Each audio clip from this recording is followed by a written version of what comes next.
Japan की अपनी एक स्ट्रेंथ है, self discipline,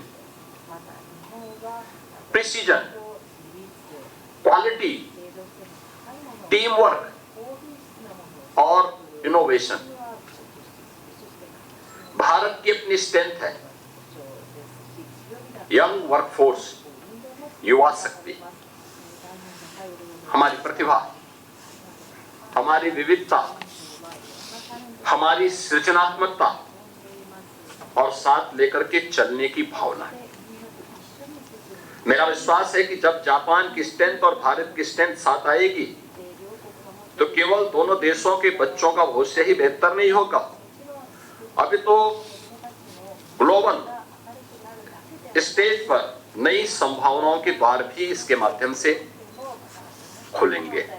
excellency, governor of Yamanashi, Japan,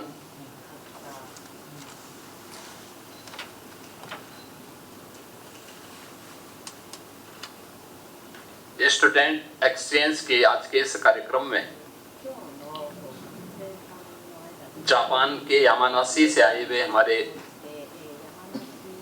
13 छात्र और उनके फैकल्टी मेंबर्स,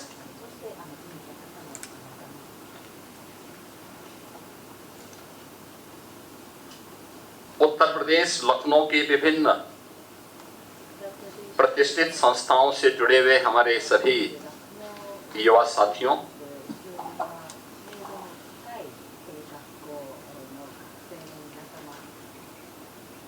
ओहायो गोजाइमस, सुप्रभात।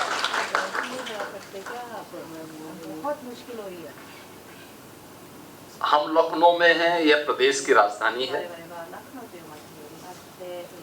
और उत्तर प्रदेश भारत की आबादी का सबसे बड़ा राज्य है। 25 करोड़ से अधिक की आबादी इस राज्य में निवास करती है और अगर आप कहें तो यह उत्तर प्रदेश भारत की स्पिरिचुअल टूरिज्म का, जिसे आप हार्टलैंड ऑफ इंडिया कह सकते हैं, उस रूप में जाना जाता है। हम लखनऊ में है, ये अवध क्षेत्र के अंतर्गत आता है। इसी में मर्यादा पुरुषोत्तम प्रभु श्री राम का जन्म अयोध्या में हुआ था। यह हजारों वर्ष पहले की घटना है।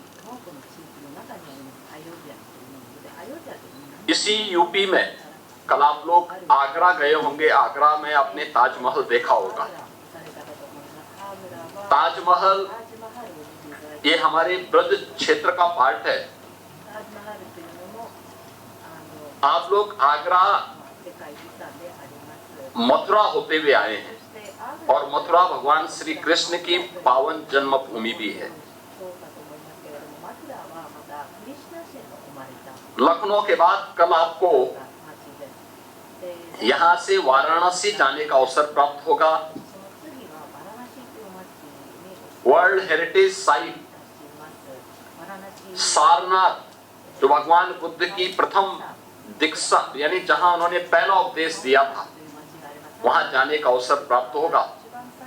वाराणसी दुनिया की प्राचीनतम नगरियों में से एक है।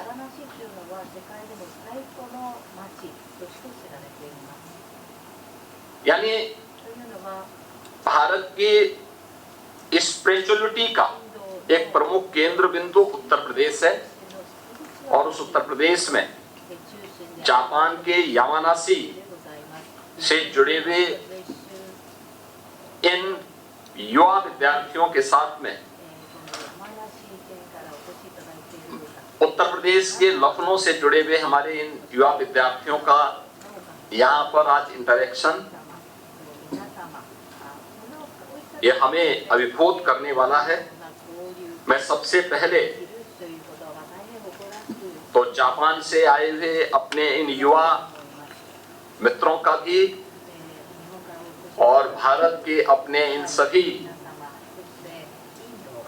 लखनऊ से जुड़े हुए इन सभी युवा विद्यार्थियों का मैं हृदय से इस विशेष मीट में अभिनंदन करता हूं, स्वागत करता हूं। मेरा मानना है कि यह केवल छात्रों का मीट नहीं,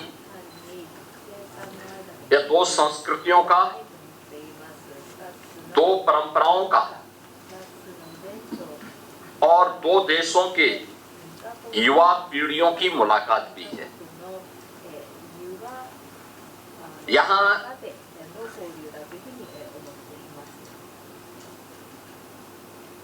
भारत और जापान की युवा पीढ़ी बैठी हुई है। यानी अगर मैं कह सकता हूं कि यह भारत और जापान के जो प्राचीन सांस्कृतिक संबंध है और जो अगले वर्ष भारत और जापान के राजनयिक संबंधों के 75 वर्ष पूरे होने वाले हैं, उन संबंधों को और मजबूती प्रदान करने के फ्यूचर एम्बेसडर के रूप में यहाँ पर वहाँ की युवा पीढ़ी बैठी हुई है। स्वाभाविक रूप से एक और भारत की सबसे ज्यादा यंग वर्क फोर्स को रखने वाला उत्तर प्रदेश के बच्चे हैं, और दूसरी ओर जापान जो अपने टेक्नोलॉजी के लिए, अपने ट्रेडिशन के लिए, अपने कमिटमेंट के लिए जाना जाता है, वहां से जुड़े हुए बच्चे हैं। एक बच्चा लखनऊ के किसी गांव से आया है और दूसरा जापान के किसी गांव से। एक हिंदी बोलता है, दूसरा जापानी, पर दोनों के बीच में एक चीज समान रूप से है, और वह है कि दोनों अभी अपने भविष्य की कहानी लिख रहे हैं और उसे आगे बढ़ाने के लिए प्रतिबद्ध दिखाई देते हैं।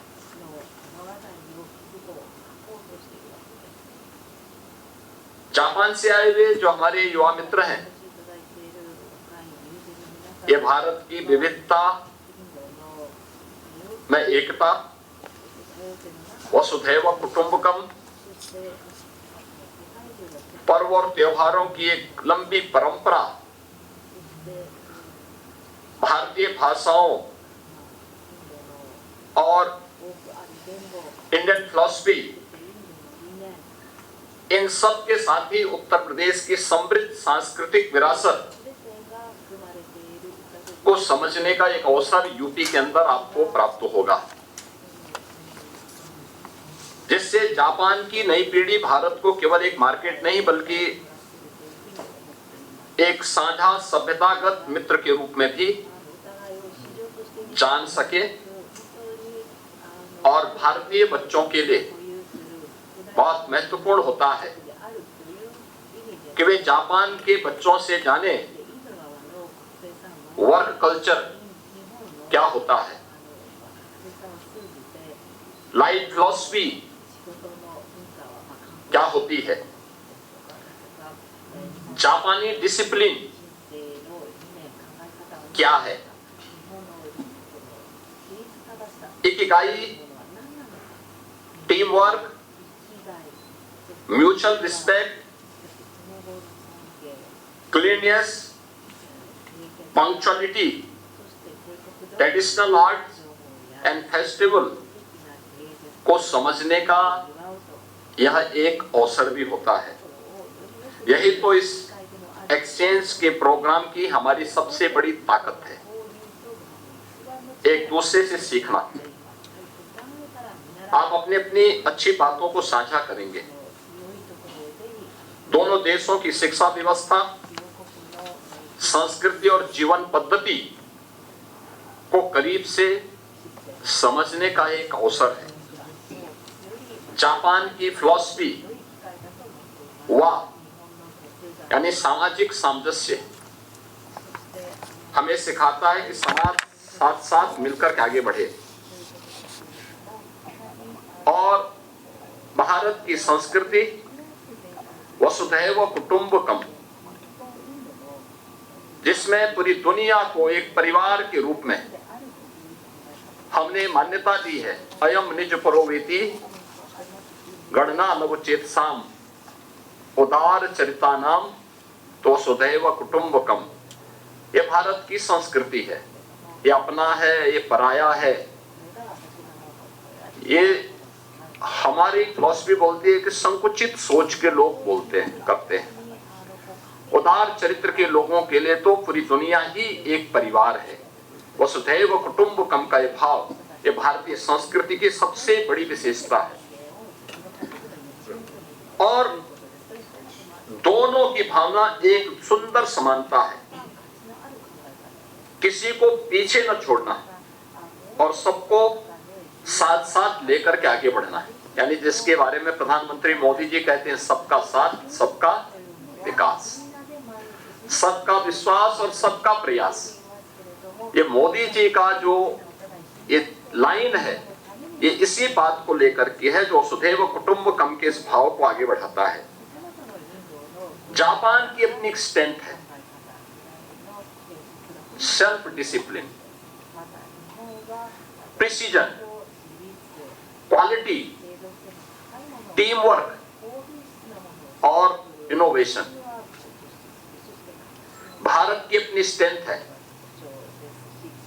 यंग वर्कफोर्स, युवा शक्ति, हमारी प्रतिभा, हमारी विविधता, हमारी सृजनात्मकता और साथ लेकर के चलने की भावना। मेरा विश्वास है कि जब जापान की स्ट्रेंथ और भारत की स्ट्रेंथ साथ आएगी तो केवल दोनों देशों के बच्चों का भविष्य ही बेहतर नहीं होगा। अभी तो ग्लोबल स्टेज पर नई संभावनाओं के द्वार भी इसके माध्यम से खुलेंगे। आज आप केवल एक स्टूडेंट हैं, लेकिन आने वाले वर्षों में आप साइंटिस्ट होंगे, टेक्नोक्रेट होंगे, आर्टिस्ट होंगे, स्पोर्ट्स चैंपियन होंगे, पॉलिसी मेकर या ग्लोबल लीडर बनेंगे। एक छोटी सी अपेक्षा है, एक दूसरे की लैंग्वेज को सीखने के साथ एक दूसरे को समझने की भी हम कोशिश करें। यानी सबकी भावनाओं को सम्मान मिलना चाहिए और सबको एक दूसरे का सम्मान देने की हमारी परंपरा होनी चाहिए। हमारे सबसे मजबूत रिश्ते क्लासरूम, कैंपसेज, लेबोरेटरीज और यंग माइंड्स के बीच बनते हैं।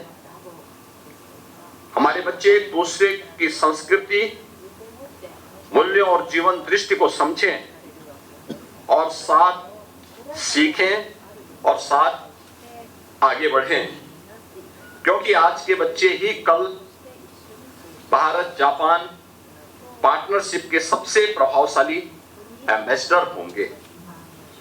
अरिगातो गोजाइमासु। धन्यवाद।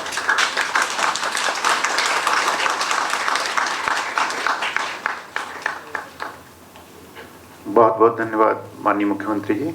और माननीय मुख्यमंत्री जी के ओजस्वी वचनों के बाद अब मैं अनुरोध करता हूं his excellency governor of Yamanashi Shri Kotaro, governor of Yamanashi Shri Kotaro Nagasaki sir. 皆さんこんにちは。マイク。山梨県知事の長崎幸太郎と申します。よろしくお願いいたします。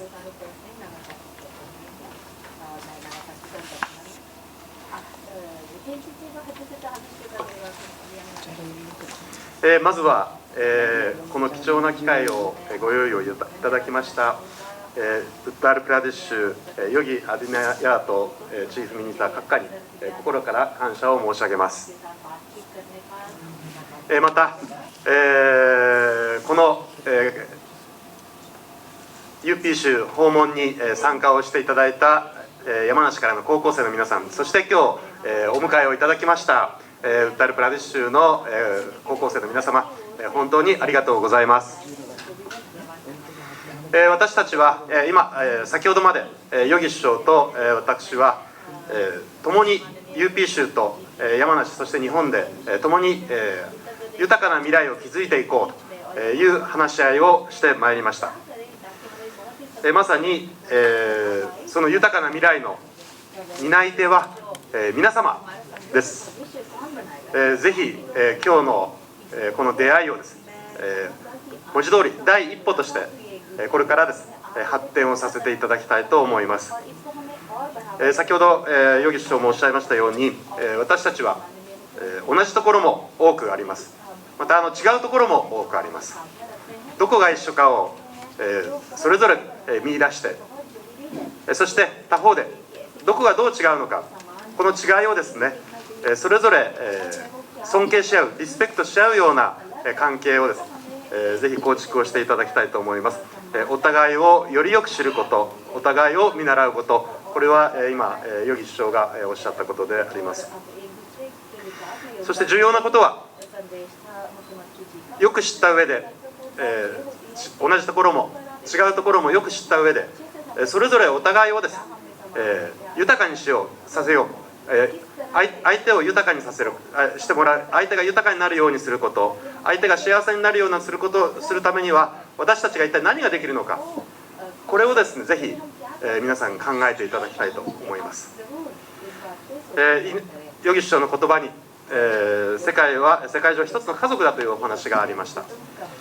実は私たち山梨県も甲州財閥という日本の近代を築いた人たちがいますが、その人たちの基本的な考え方は人々を豊かにして、周りの皆さんを豊かにして自分も豊かになる、これが山梨県の伝統的な考え方です。ここはまさに特に山梨県の皆さんにはですね今日のこの機会を大切にしながら、まずこの山梨県本来の考え方、伝統的な考え方、相手を豊かにして自分が豊かになる、これをですねぜひ UP 州の友人と共にです、取り組んでいただきたいと思います。ぜひこの出会いをですね単なる出会いで終わらせないで、理想的な関係を築いていく第一歩にぜひしていただきたいと思います。期待をしています。またUP 州の高校生の皆さん、私たちはぜひ皆さんと共にですね成長し、そして豊かな未来を共に築いていきたいと強く思っている、今日はその13人が集まっておりますので、これを機会に仲良くしていただければと思います。改めましてこの貴重な機会を作っていただきましたヨギ首相に心から感謝を申し上げます。また UP 州の皆様に本当にありがとうございます。感謝を申し上げます。ありがとうございました。